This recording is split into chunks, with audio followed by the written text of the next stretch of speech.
আর কিয়ামতের মাঠে যে 5টা প্রশ্ন হবে, এক্সট্রা 5টা প্রশ্ন, তার মধ্যে দ্বিতীয় প্রশ্ন হচ্ছে তুমি তোমার যৌবনকাল কোন কাজে ব্যয় করেছিলে। প্রশ্ন হবে ইন টোটাল 8টা। কয়টা? 8টা। 3টা প্রশ্ন কবরে আর 5টা প্রশ্ন হাসরে। আমরা মনে করি যে 3টাই প্রশ্ন হবে, হয়তোবা প্রশ্ন হবে 8টা। 3টা কবরে, 5টা হাসরে। কবরের 3টা আপনারা জানেন, মান রব্বুক। যদি কেউ দুনিয়াতে আল্লাহর সাথে শিরিক করে থাকে সে উত্তর দিতে পারবে না, যদি তওবা না করে মারা যায়। মা দীনুক, যদি ইসলামকে ঠাট্টা হাসি তামাশার ছলে গ্রহণ করে তাহলে এই প্রশ্নের উত্তর দিতে পারবে না। মান নবিয়ুক, নবীর সুন্নাহ মতো না চললে এই উত্তর দিতে পারবে না। এরপরে হাসরের মাঝে গিয়ে প্রথম প্রশ্ন, তোমার সারা জীবন কোন কাজে ব্যয় করেছো। যদি সারাটা জীবন আমরা কোরআন সুন্নাহ মতো চলি ইনশাআল্লাহ উত্তর দিতে পারবো, ইনশাআল্লাহ। দ্বিতীয় প্রশ্ন, সারা যৌবন কোন কাজে ব্যয় করেছো, স্পেশালি যৌবন সম্পর্কে প্রশ্ন। আর এই যৌবনটা আল্লাহর পথে বিলিয়ে দিলে পরে আপনি আরশের ছায়া পাবেন ইনশাআল্লাহ। 3 নম্বর প্রশ্ন হবে সম্পদ কোন পথে উপার্জন করেছো, কোন পথে ব্যয় করেছো। কোন পথে উপার্জন করেছো প্রশ্ন নাম্বার 3, আর কোন পথে ব্যয় করেছো প্রশ্ন নাম্বার 4। আর 5 নাম্বার হচ্ছে ইলম অনুযায়ী আমল করেছিলে কিনা, জানা অনুযায়ী আমল করেছো কিনা, এটা 5 নাম্বার প্রশ্ন। এই 5টা হচ্ছে হাসরের মাঠের স্পেশাল প্রশ্ন, যার মধ্যে 2 নাম্বারটা হচ্ছে যৌবনকাল সম্পর্কে, তোমার যৌবন কোন কাজে ব্যয় করেছো। প্রিয় ভাইরা, যৌবনকালে প্রথম নাসিহাত করব 5 ওয়াক্ত নামাজ পড়েন ভাই। আল্লাহর ওয়াস্তে 5 ওয়াক্ত নামাজ পড়েন, নামাজটাকে ছাড়েন না। আর যাই করেন নামাজটা ছাড়েন না। নামাজ আপনাকে অন্য সমস্ত পাপ থেকে দূরে রাখবে ইনশাআল্লাহ তাআলা। মহিলাদের নামাজ নাই, ছেলেদের সারা জীবন কিছু ছেলে নামাজ পড়ে না। ছেলেদের নামাজ নাই এমন কোন হিস্ট্রি পাওয়া যায় না কোরআন সুন্নাহয়। মহিলাদের কিছু কিছু দিন নামাজ নাই এটা দলিল পাওয়া যায়। পুরুষ মানুষের নামাজ নাই এমন দলিল পাওয়া যায় না। কি করবেন? 5 ওয়াক্ত নামাজ জামাতে পড়ার চেষ্টা করবেন। যদি জামাত না পান কমপক্ষে বাসায় পড়বেন। যদি ঘুমিয়ে থাকেন, ঘুম থেকে উঠে দেখলেন নামাজের ওয়াক্ত চলে গেছে, কাজা করবেন। যদি মুসাফির হন তাহলে কসর করবেন। কোন সময় নামাজ বাদ? কোনো সময় নামাজ বাদ নাই। যুদ্ধ হচ্ছে মুসলিমদের সাথে অমুসলিমদের, কথার কথা। যুদ্ধ করছে যারা, আজানের ওয়াক্ত হয়ে নামাজের ওয়াক্ত হয়ে গেছে, এক শ্রেণী যুদ্ধ করবে, এক শ্রেণী নামাজ পড়বে। হয়ে গেছে, এরা পিছনে চলে আসবে, আবার নামাজি ব্যক্তিরা সামনে চলে যাবে, নামাজ পড়ে। মাফ নাই কোনো। আপনাকে ধাওয়া করেছে কেউ, শত্রুপক্ষ, ইশারায় তখন নামাজ পড়তে হবে। জীবনে নামাজ পড়েন নাই অনেক দিন, আপনি হিসাব করেছেন এত ওয়াক্ত নামাজ আমি পড়ি নাই, পড়তে হবে, তওবা করতে হবে। আল্লাহ পাক তওবা কবুল করলে মাফ করে দিতে পারেন, কিন্তু সবচেয়ে ভালো হবে আপনার নামাজটা হিসেব করে পড়ে ফেলা। এটাই সবচেয়ে ভালো মত আমার কাছে মনে হয়। নামাজের কোনো মাফ নাই। নামাজ আমরা পড়ি অনেকে 3G 4G স্পিডে। এই নামাজ আদায়কারীদের জন্য আল্লাহ পাক ধ্বংসের কথা বলেছেন। আল্লাহ পাক বলেছেন ফাওয়াইলুল লিল মুসাল্লিন, এক শ্রেণীর মানুষ যারা নামাজ পড়ে তাদের জন্যও ধ্বংস। এক শ্রেণীর মানুষ যারা নামাজ পড়ে তাদের জন্যও ধ্বংস। কারা? তারা আল্লাযীনা হুম আন সালাতিহিম সাহুন, যারা নামাজের ওয়াক্ত, নামাজের পদ্ধতি, নামাজের ইহসান, খুশু হুজু এগুলো সম্পর্কে ওয়াকেফাল নয়, গাফেল। নামাজের ওয়াক্তের খেয়াল নাই, পদ্ধতির খেয়াল নাই, ধীর স্থিরতার খেয়াল নাই, নিজের মন গড়ে নামাজ পড়ছে। এবং 5G নামাজ, রুকু পাইলে সেজদা পাওয়া যায় না, সেজদা পাইলে আবার তাশাহুদ পাবেন না। এইসব নামাজ যারা পড়ে তাদের জন্যও ধ্বংসের কথা বলা হয়েছে। দেখেন, নামাজ সমস্ত পাপ থেকে দূরে রাখবে, কিন্তু নামাজ পড়ার পরেও যদি আমরা পাপে লিপ্ত থাকি বুঝতে হবে নামাজের ত্রুটি হচ্ছে। আমার পরামর্শ, নামাজে যা পড়ছেন এটার অর্থটাকে বোঝার চেষ্টা করেন। আল্লাহু আকবার থেকে শুরু করে আসসালামু আলাইকুম রাহমাতুল্লাহ পর্যন্ত কি পড়ছেন অর্থটা বোঝার চেষ্টা করেন, ইনশাআল্লাহ তাহলে নামাজে মনোযোগ বাড়বে ইনশাআল্লাহ।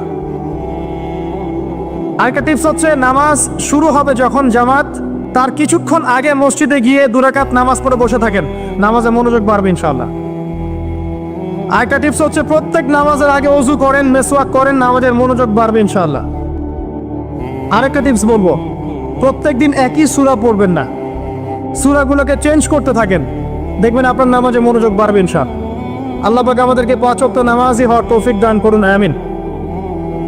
যুবক বয়সে আপনি 5 ওয়াক্ত নামাজটা পড়েন, কোরআন তেলাওয়াত করা শেখেন, অর্থটা বোঝার চেষ্টা করেন, হালাল একটা রিজিকের সন্ধান করেন, একটা নেককার মেয়েকে বিয়ে করেন, সত্য কথা বলেন, আমানতদারিতার পরিচয় দেন, এতটুকু যথেষ্ট। আল্লাহ পাক আপনার কাছে আর কি চান? আল্লাহ পাক তো ওয়াদা করেছেন তার নবী মুহাম্মদ সাল্লাল্লাহু আলাইহি ওয়াসাল্লামকে যে তোমার উম্মত যদি আমার সাথে শিরিক না করে, আমার সাথে শিরিকের পাপ ছাড়া যে কোনো পাপ নিয়ে আসুক না কেন, আমি যাকে ইচ্ছা মাফ করে দেবো ইনশাআল্লাহ। একটা হাদিসে আছে, হাদিসে কুদসির মধ্যে, হে আদম সন্তান, তুমি যদি আসমান জমিন সমান গুনাহ নিয়ে আমার সামনে এসে দাঁড়াও কিয়ামতের মাঠে, কিন্তু আমার সাথে কাউকে শরিক করো নাই, শিরিকের পাপ নাই, আমি আসমান জমিন সমান ক্ষমা নিয়ে তোমার সামনে দাঁড়াবো ইনশাআল্লাহ। আর কি চান বলেন? প্রিয় যুবক ভাই, যৌবন কালটাকে আল্লাহর পথে বিলিয়ে দেন। বাস্তবতা ভিন্ন। বাস্তবতায় গিয়ে দেখবেন যুবকরা বেশিরভাগই তাদের জীবনকে বিলিয়ে দিচ্ছে একটা ডিগ্রির পিছনে, একটা সার্টিফিকেটের পিছনে, নিছক কিছু জ্ঞান অর্জনের পিছনে, যার পরকালীন কোনো স্বার্থ নাই। আপনি 30 বছর পড়াশোনা করেছেন, 30টা কোরআনের আয়াত শিখতে পারেন নাই, এটা বাস্তবতা, এটা ফ্যাক্ট। 30 বছর পড়াশোনা করেছেন, 30টা হাদিস আপনি জানেন না। এমনকি দেখবেন অজুর ফরজও অনেকে বলতে পারবে না। জিজ্ঞাসা করে দেখেন, অজুর ফরজ এটাও অনেকে বলতে পারবে না। এর মানে এই না যে সিলেবাসে ইসলাম ছিল না, ছিল ঠিকই, আমরা গুরুত্ব দেই নাই। স্কুল লেভেলে কিন্তু ইসলামের অনেক পড়াশোনা এখনো আছে, আছে না?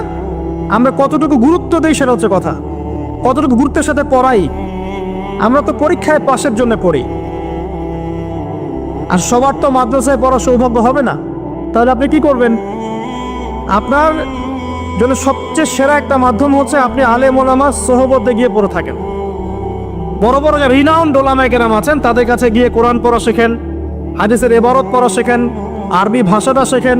দেখবেন নিজে নিজে আপনি ইনশাআল্লাহ কোরআন হাদিস টুকটাক বুঝতে পারছেন।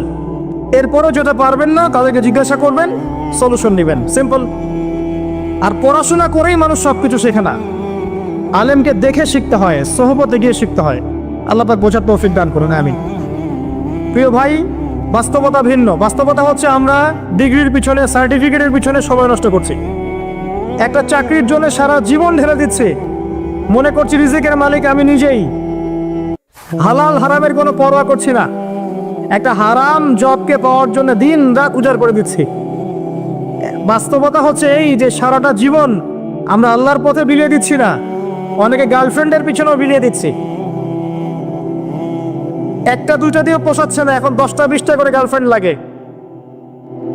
খেয়াল করে দেখবেন, ফ্রি মিক্সিং, ছোটবেলা থেকে ফ্রি মিক্সিং আপনার স্কুল থেকে শুরু হয়ে যায়, কলেজ, ইউনিভার্সিটি, এমনকি চাকরি ক্ষেত্র, জব সেক্টর, প্রতিটা সেক্টরই থাকে।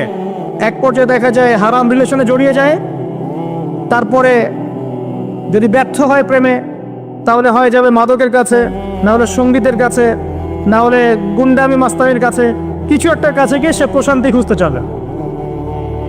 কিন্তু সে বুঝতে পারছে না যে প্রশান্তি আসলে দুইটা জিনিসের মধ্যে আছে, এক আল্লাহর আনুগত্য, দুই তার রাসূলের সুন্নাহ। সহজ কথায় প্রশান্তি দুইটা বিষয় পাবেন, এক 5 ওয়াক্ত নামাজ পড়েন মসজিদে, প্রশান্তি পাবেন, দুই নিয়মিত এক পারা করে কোরআন তেলাওয়াত করেন, প্রশান্তি পাবেন। আপনি গান শুনছেন, গান এটা আপনাকে সাময়িক বিমোহিত করছে, আপনাকে প্রশান্তি দিবে না, একটা সাময়িক একটা মোহ, একটা হেলুসিনেশনের মতো। আর এগুলোর পিছনে আছে বিশাল বিজনেস। আর এই সেক্টরগুলোর মধ্যে যে মানুষগুলো আছে এদের ব্যক্তিগত চরিত্র কত সুন্দর এটা আপনারা ঘাটলে বুঝতে পারবেন। বহু মানুষ আছে এইসব সেক্টরে যারা সমকামী, সমুদ্রের কিনারায়, কক্সবাজারের সমুদ্রের কিনারায় দাঁড়িয়ে যখন আমরা দেখি যে দুইটা ছেলে হাত ধরে হাঁটছে, একজন আরেকজনকে জড়িয়ে ধরছে, একজন আরেকজনকে চুমু খাচ্ছে, তখন আর অবাক হই না এখন, কারণ সমকামিতা এত বেড়ে গেছে দিন দিন, এগুলো এখন ইউজ টু হয়ে যাচ্ছে আমরা এগুলোর সাথে। আপনি কোথায় আছেন আপনি জানেন না। আমরা এখন এমন সব পাপ করি যেই পাপ সম্পর্কে একটা কথা উপমা স্বরূপ বলছি আমি, ওই জান্নাত সম্পর্কে বলা হচ্ছে না, জান্নাত এমন জায়গা যা কোনো চোখ দেখে নাই, কোনো কান শোনে নাই, কোনো মন কল্পনা করে নাই, এমন জায়গা না জান্নাত। এখন এই শেষ জামানায় মানুষগুলো আমরা যারা আছি আমরা এমন সব পাপ করি যা কোনো চোখ দেখে নাই, কোনো কান শোনে নাই, কোনো মন কল্পনা করতে পারে নাই। এখন ছেলে ছেলেকে বিয়ে করছে, ছেলে ছেলের সাথে লিভ টুগেদার, মেয়ে মেয়েকে বিয়ে করছে। হ্যাঁ, একজন দিনী বোন দেখলাম, দিনী বোন, হিজাব পরা বোন, সে স্ট্যাটাস দিচ্ছে যে আমি এক জায়গায় যেতাম একদিনই বোনের বাসায়, আস্তে আস্তে আস্তে আস্তে তার সাথে আমার একটা আন্তরিকতা সৃষ্টি হচ্ছিল। সেই মেয়ের আবার হাজবেন্ড থাকে দেশের বাইরে, তো ছলে বলে কৌশলে সে কখনো এই মেয়ের গায়ে হাত দেয়, কখনো এটা করে, কখনো সেটা করে। সে বলে আমি তালিমে যাওয়া বাদ দিয়ে দিলাম। দিনই বোন, আর বাইরের অবস্থা কি তাহলে ভাবেন। এখন যত দিন যাচ্ছে এগুলো বাড়ছে। পাপ আপনি চিন্তাই করতে পারবে না যে মানুষ এগুলো পাপ করতে পারে। মেয়ে মেয়ে একসাথে থাকে এবং একসাথে তারা একে অপরের যৌন চাহিদাও পূরণ করে। বলবেন যে এগুলো কিভাবে জানলেন? ভাই, ইন্টারনেট সবকিছু জানিয়ে দেয়। এখন এটা জানিয়ে দেওয়ার যুগ। আপনি বাসায় দেখবেন তরকারি রান্না করেছেন, ফেসবুকে দিয়ে দিলেন। কাপড় ধুয়েছেন, ফেসবুকে। স্ত্রীর সাথে বাইকে ঘুরেছেন, ফেসবুকে। মানে আমরা এখন প্রাইভেট লাইফ আর পাবলিক লাইফের পার্থক্য বুঝি না, নিজেরাই সব জানিয়ে দিতে চাই। এখান থেকে জানা যায় মেয়ে মেয়ে একে অপরের যৌন চাহিদা পূরণ করছে। বলতে পারেন কিভাবে সম্ভব? সম্ভব করার জন্য যে উপকরণের দরকার সেটাও বাজারে চলে এসেছে। এটা শেষ জামানা, এটা শেষ জামানা। আপনি কোন সাইনের অপেক্ষা করছেন? মানুষ, দাড়ি টুপি পরা মানুষকে দেখবেন যে অনেকেই আছে বোনের সম্পত্তি দিবে না, সম্পত্তির অধিকার দিবে না, মেয়েদেরকে পড়াশোনা করাবে না, অনেক কিছুই জুলুম। এদিকে নামাজ পড়ছেন মাশাআল্লাহ, অর্থনৈতিক জীবনে দেখবেন সুদ খাচ্ছে, দাড়ি টুপি বলা মানুষ। আমি আমাদের সমস্যা নিয়ে বেশি কথা বলতে চাই। অন্যরা ইসলাম বোঝে না, তাদের কাছে ইসলামের দাওয়াত এভাবে পৌঁছে নাই। তারা জানে না এর মধ্যে চূড়ান্ত সত্যের উৎস আছে, সমস্ত সমস্যার সমাধান আছে। আমরা তো জানি। তাহলে আমরা জানার পরে আমি দাড়ি রেখে কেন, নামাজ পড়ে কেন সুদ খাবো? এই উত্তরটা আমাকে দেন নাকি? আমি নামাজ ৫ ওয়াক্ত নামাজ পড়ে, হজ ওমরা করে, যাকাত দিয়ে আমি কেমন করে ঘুষ নিব? কিভাবে আমি একজন মুসলিম ছেলে হয়ে বিবাহ বহির্ভূত সম্পর্ক করতে পারি? কিভাবে আমাদের মুসলিম পরিবারের মেয়েরা বেপর্দায় বাইরে যেতে পারে? অমুসলিমদের কথা বাদ দেন, আমাদের কথা চিন্তা করেন। আলাইকুম আনফুসাকুম, নিজেদের খবর নেওয়া আগে। এমনও পাপ হচ্ছে এখন আপনার কান শোনে নাই, হৃদয় কল্পনাও করে নাই। একটা ছেলে রাস্তায় হাঁটছে, ছেলেটার মধ্যে মেয়েলি স্বভাব। কিছু মানুষ ওকে টার্গেট করছে, টার্গেট করে ওকে ফুসলিয়ে ফাসলিয়ে একটা জায়গায় নিয়ে গেল। নিয়ে গিয়ে ওকে একটা অফার করলো, সে অফারে রাজি হলো না। তারপর তাকে মনে করেন ওই যে অজ্ঞান পার্টি আছে না, এরকম অজ্ঞান করে ফেলে একটা গোপন জায়গায় নিয়ে গিয়ে তার যে পুরুষাঙ্গটা আছে এটাকে কেটে ফেলে দিয়েছে। কেটে ফেলে দিয়ে তাকে হিজরাতে দলভুক্ত করেছে এবং সে এখন রাস্তাঘাটে টাকা তুলে বেড়ায়, একটা অংশ ওদের মনিককে দেয়। এটাই ওর জব।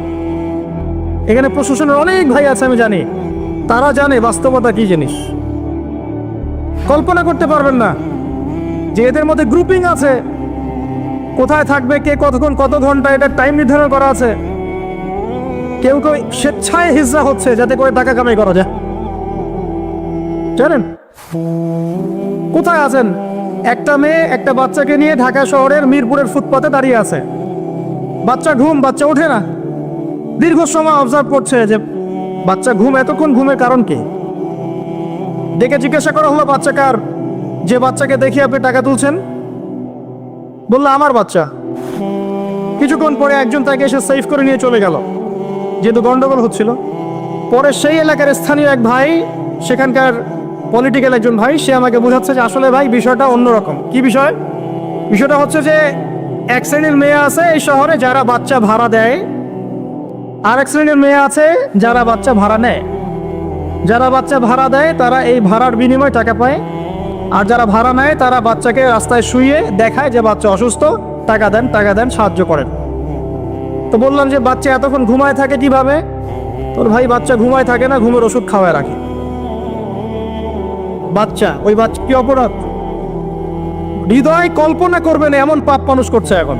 আপনার কল্পনার বাইরে মানুষের পাপ এখন। প্রিয় যুবক ভাইরা, এগুলো বলতে গেলে অনেক সময় লাগবে। আখিরুজ্জামানের ম্যাক্সিমাম সাইন এখন স্পষ্ট হচ্ছে। মানুষ আল্লাহর হালালকে হারাম করছে, হারামকে হালাল করছে। সত্যবাদী মিথ্যাবাদী হয়ে যাচ্ছে, মিথ্যাবাদী সত্যবাদী হয়ে যাচ্ছে। মানুষ উঁচু উঁচু বিল্ডিং নির্মাণের প্রতিযোগিতায় ব্যস্ত, মত্ত, দুনিয়ার নেশায় মত্ত। দিনকে মানুষ দুনিয়া উপার্জনের মাধ্যম বানিয়ে খাচ্ছে। মানুষ মাদককে হালাল মনে করছে, জেনাকে হালাল মনে করছে। সময়গুলো সংক্ষিপ্ত হচ্ছে, আল্লাহর আযাব গজবগুলো বাড়ছে। বিশ্বাস করেন, মন থেকে একটা কথা বলছি, আল্লাহর গজব আসা শুধু সময়ের ব্যাপার মাত্র, জাস্ট সময়ের ব্যাপার। আমরা যা করছি, আমরা ব্যক্তি পর্যায় থেকে শুরু করে বিশ্ব পর্যন্ত যা করছি, আল্লাহর গজব আসা শুধু একটা সময়ের ব্যাপার মাত্র। দেখে নিয়েন। আল্লাহ পাক আমাদেরকে বাঁচাক, হেফাজত করুক, দোয়া করি। আল্লাহুম্মা আমিন।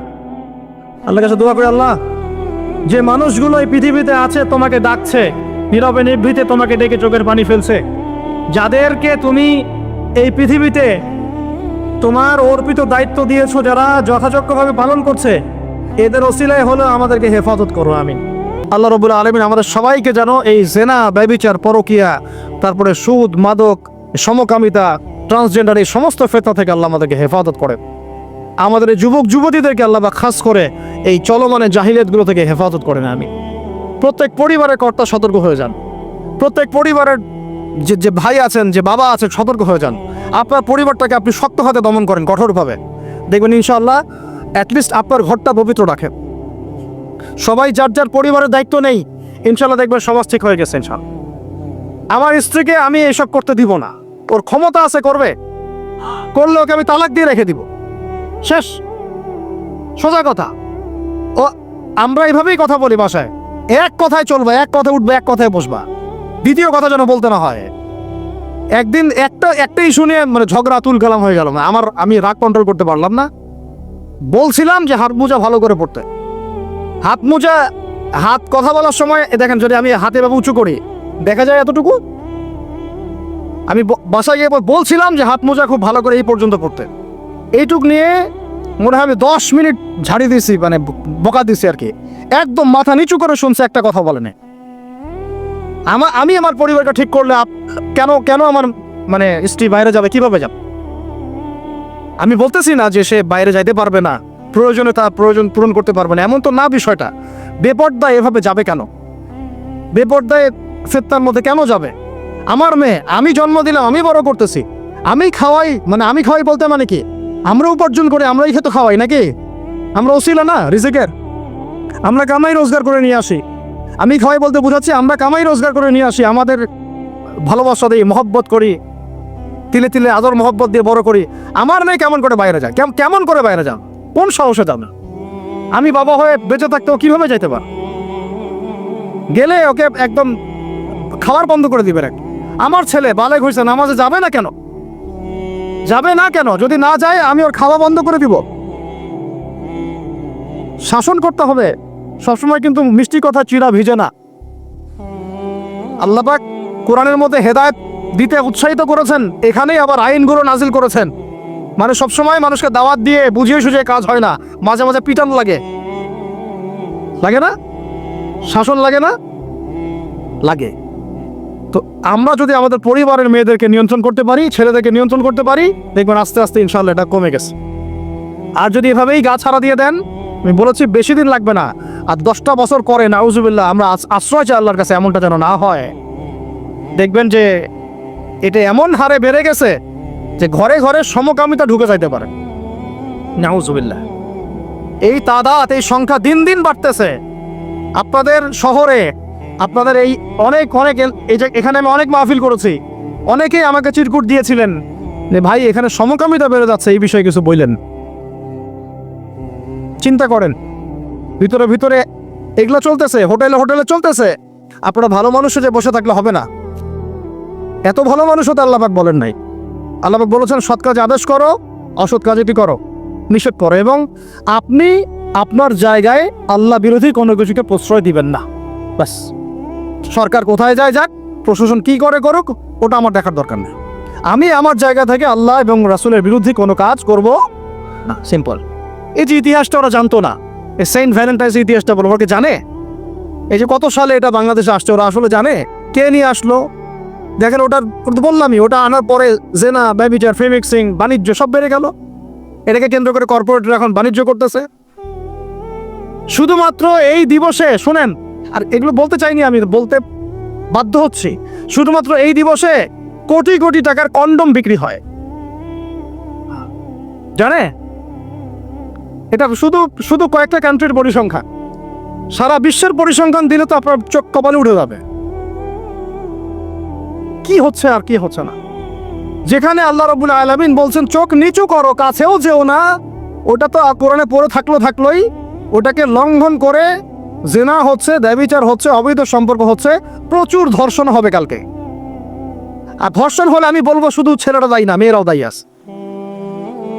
তোমাকে মাহরাম ছাড়া কে বের হইতে বলছে? মাহরাম ছাড়া একটা মেয়ের হজ ফরজ না। মনে করেন আপনার ঘরে একজন মহিলা আছেন যার মাহরাম নাই, তার উপর হজই ফরজ হয় নাই। তো মাহরাম ছাড়া যার হজই ফরজ হয় না, তাকে মাহরাম ছাড়া এভাবে হোটেলে একটা ছেলের সাথে বাইকে যেতে কে বলছে? বলেন, মাহরাম ছাড়া একটা মেয়ের সফর জায়েজ নাই, হজও জায়েজ নাই, হজ করার দরকারই নাই, সে ঘরে থাকবে, ওইটাই তার জন্য বেশি গুরুত্বপূর্ণ, ওটাই হুকুম আল্লাহ পাকের। আর সে মাহরাম ছাড়া এইভাবে এখানে ওখানে ঘুরে বেড়াবে, ছেলের সাথে আড্ডাবাজি করবে, টাঙ্কি মারবে, চটপটি ফুচকা খাবে, এরপর 4-5টা ছেলে মিলে ওকে ধর্ষণ করে দিলে সব ছেলে দোষ ওই ছেলের উপর আসবে? আমার তো মন চায় যে প্রথমে আগে এই মেয়েগুলোকে শাস্তি করি। হ্যাঁ, ছেলেগুলোকে তো করবোই, আগে মেয়েগুলোকে করি। শুধুমাত্র ওয়াজ নসিহত করে কাজ হবে না, সবাইকে কঠোর হতে হবে। আপনি আমাকে বলেন তো দেখি, আপনার মেয়ে কোন একটা ছেলের সাথে অবৈধ সম্পর্ক করেছে, আপনি কি এটা মেনে নিবেন? আপনারা যে কেউ হন, এখানে অনেক প্রশাসনের ভাই আছেন আমি জানি, ঊর্ধ্বতন কর্মকর্তাও আছে এখানে আমি জানি, এখানে আমার লেকচার রেকর্ড হচ্ছে এটা আমি জানি। আর আপনি আমাকে বলেন বা আপনার সিনিয়রদেরকে বলান এই কথাগুলো মেসেজ পৌঁছান, তাদের ঘরে যদি তাদের মেয়ে কোনো ছেলের সাথে অবৈধ সম্পর্ক করে, তারা কি মেনে নিবে? তাদের মেয়েকে যদি কেউ ধর্ষণ করে, তারা কি মেনে নিবে? আপনার ছেলেটা যদি সমকামী হয়, আপনি কি মেনে নিবেন? আপনার বাসায় যদি কালকে একটা ছেলে এসে বলে যে আপনার মেয়ে এসে বলে যে বাবা আমি ওকে ভালোবাসি, ওর সাথে বিয়ে করার আগে আমি যৌন সম্পর্ক করে ফেলছি, আপনি কি মেনে নিবেন? আপনি যদি জানতে পারেন কালকে আপনার মেয়ে গর্ভবতী হয়ে গেছে, আপনি কি মেনে নিবেন? আপনি যদি জানেন কালকে আপনার ছেলে আপনাকে এসে বলছে বাবা আমি একটা ছেলেকে নিয়ে আসছি, ও ছেলেটা আসলে বাইরের ছেলে, ভিতরে মেয়ে, তাই আমরা বিয়ে করে ফেলছি, আপনি কি মেনে নিবেন? তো এটা নবী সাল্লাল্লাহু আলাইহি ওয়াসাল্লামের ফিলোসফি ছিল। একজন সাহাবী এসে বলেছিলেন ইয়া রাসূলুল্লাহ আমি ইসলামের সব মানতে প্রস্তুত আছি, খালি আমাকে জিনা করার অনুমতি দেন। নাউযুবিল্লাহ। সাহাবীরা রাগ হয়ে গেছেন, হেই কার সাথে কি কথা বলো, বেয়াদবি। নবী সাল্লাল্লাহু আলাইহি ওয়াসাল্লাম বলেন দাঁড়ান, দেখো তাকে ছাড়ো, আমি বুঝাচ্ছি। নবীজি তখন বললেন দেখো তুমি যে প্রস্তাবটা আমাকে দিলা, ইসলামের সব তোমার ভালো লাগে কিন্তু জেনা করতে চাচ্ছ, তা এখন বলো তো দেখি তোমার মায়ের সাথে কেউ যদি এমন করে তুমি কি রাজি হবা? সে বলছে না। তোমার খালার সাথে করলে না, তোমার বোনের সাথে না, তোমার স্ত্রীর সাথে না। তাহলে যেটা তুমি অন্যের ক্ষেত্রে চাচ্ছ না, পছন্দ করো না, সেটা কেন তুমি তোমার ক্ষেত্রে চাচ্ছ? এভাবে চিন্তা করলে আমাদের আর কথা বলার দরকার আছে? আল্লাহ পাক আমাদের সবাইকে কথাগুলো বোঝার তৌফিক দান করে।